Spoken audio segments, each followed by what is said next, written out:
کون سی ایسی چیز ہے کہ جس کو انجام دینے سے ہم ایک ہی رات میں یا کچھ وقت میں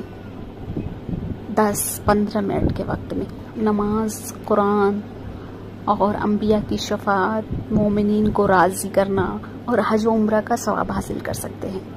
تو آئیے جانتے ہیں کہ اس معاملے میں حضرت فاطمہ زہرا سلام اللہ علیہا کیا فرماتے۔ روایت ہے ان سے کہ کہہ رہے ہیں کہ سونے کے لیے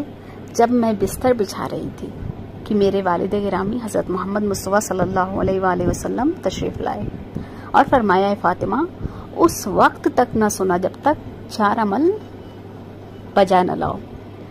سب سے پہلے یہ کہ قرآن مجید کا ختم کر لو، دوسرا یہ کہ انبیاء کو اپنا شفیع بنا لو،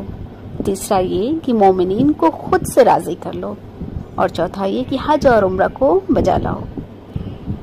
اس ارشاد کے بعد حضرت نماز میں مشغول ہو گئے۔ بس حضرت فاطمہ زہرا فرماتی ہیں میں نے ان کا انتظار کیا تاکہ وہ نماز سے فارغ ہو جائیں، اور جب آپ صلی اللہ علیہ وآلہ وسلم نماز سے فارغ ہوئے تو میں نے عرض کیا یا رسول اللہ آپ نے 4 چیزوں کا حکم دیا ہے، لیکن یہ تو میرے بس سے باہر ہے کہ اسی وقت ان تمام چیزوں کو انجام دوں۔ تب آپ نے مسکراتے ہوئے فرمایا جب تم 3 مرتبہ سورہ توحید پڑھو گی تو گویا قرآن ختم کیا، جب مجھ پر اور مجھ سے پہلے انبیاء پر صلوات بھیجو گی تو ہم سبھی انبیاء قیامت میں تمہارے شفیع بن جائیں گے،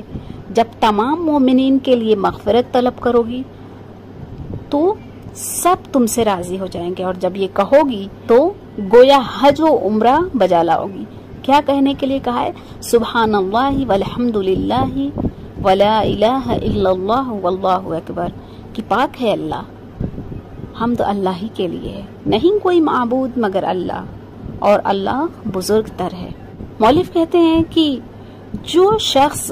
سوتے وقت 3 مرتبہ یفعل اللہ ما یشاء بقدرتہ، خدا جو چاہتا ہے اپنی قدرت سے انجام دیتا ہے، وَيَحْكُمُ مَا يُرِيدُ بِعِزَّتِهِ،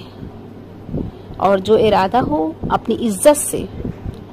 اس کا حکم جاری کرتا ہے، کہے گا تو وہ ایسا ہے جیسے 1000 رکعت نماز ادا کی ہے۔